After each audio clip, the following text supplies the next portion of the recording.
Bonjour tout le monde. Dans cette vidéo, nous allons parler de l'exercice numéro 1 du laboratoire numéro 5, qui consiste en la réalisation d'un petit programme qui permet d'afficher la table de multiplication d'un entier n, et n doit être compris entre 1 et 9. Donc, le programme que vous devez écrire sera composé de deux parties. La première partie, c'est la saisie de l'entier n qui doit être compris entre 1 et 9. Et la deuxième partie, une fois l'entier qui est saisi correctement, on affiche la table de multiplication. Et cette table de multiplication, elle est valable pour des multiplicateurs allant de 0 jusqu'à 10. Donc on va avoir en tout 11 lignes dans notre programme.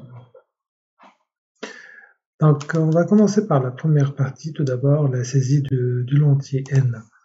Donc première chose, la saisie va être faite à partir du clavier. Ça c'est le premier point. Le deuxième point, on ne connaît pas à l'avance le nombre de fois que je vais saisir la variable n, parce que ça va être saisi, le nombre de saisies va dépendre de ce que l'utilisateur va introduire à partir du clavier, d'où la nécessité d'utiliser une boucle, et une boucle dont on ne connaît pas le nombre de répétitions peut être une boucle while ou bien une boucle do while. Donc deux possibilités. Ici, on a besoin de saisir l'entier n, ensuite de le tester. Et par conséquent, la meilleure boucle à utiliser serait la boucle do while et non pas la boucle while. La raison est que on a besoin de saisir l'entier avant de faire le test.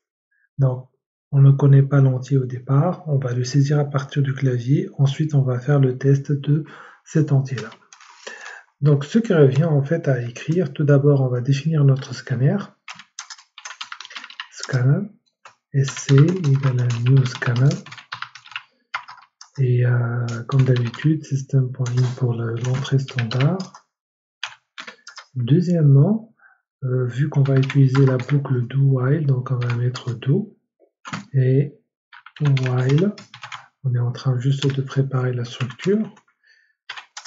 On a besoin d'un entier n qu'on va saisir. Donc ça, c'est mon entier n, dont je ne connais pas la valeur initialement. On va demander à l'utilisateur de saisir la valeur de n. System.out.print pour lui dire saisir la valeur de n.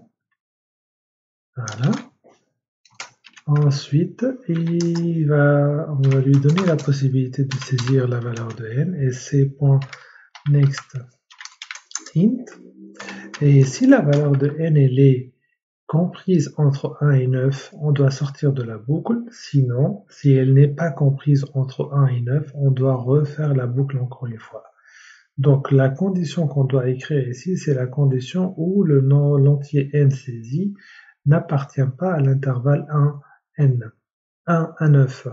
Donc c'est-à-dire que le n il est strictement inférieur à 0, inférieur à 1, et où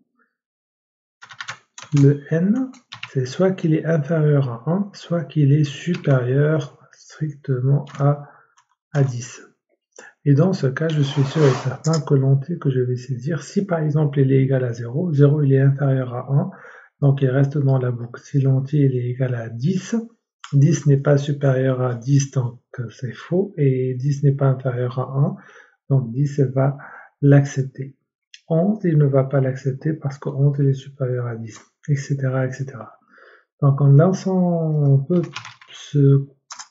mon conseil, comme d'habitude, c'est de tester votre code à ce niveau.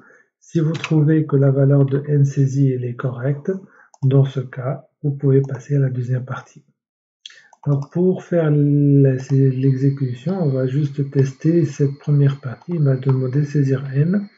On va dire que le n il est égal à 0.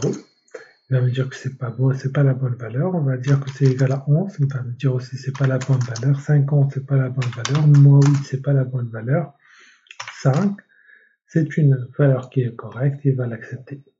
Donc les valeurs qui sont acceptées sont les valeurs comprises entre 1 et 10.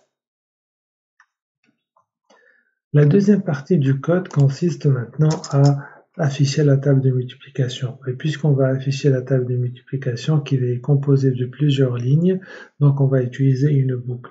La meilleure boucle à utiliser dans ce cas de figure, c'est la boucle for.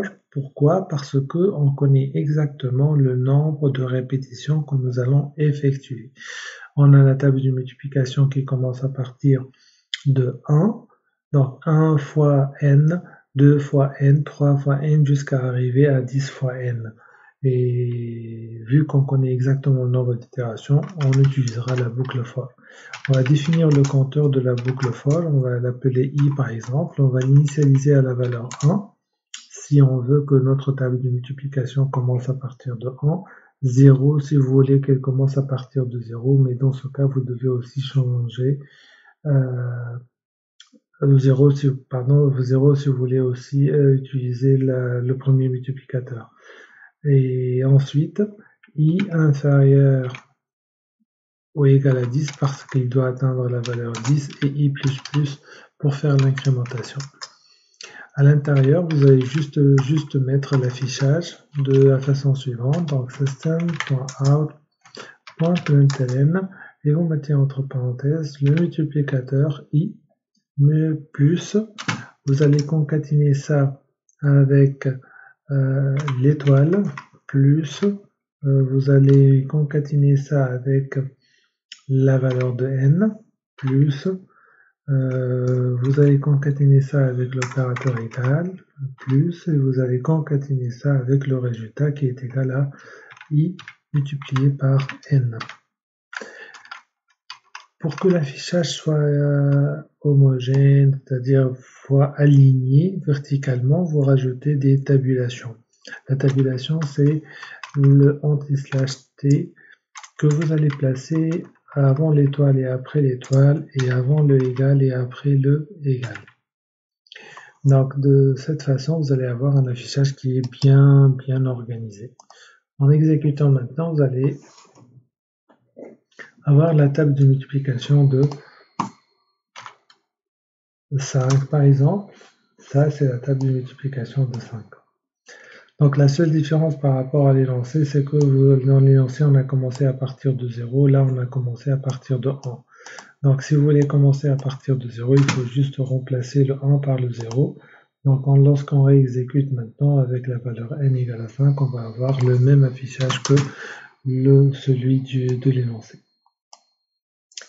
Voilà, donc ça c'est pour la correction de l'exercice numéro 1. Je vous remercie de votre attention et on se voit dans la vidéo suivante.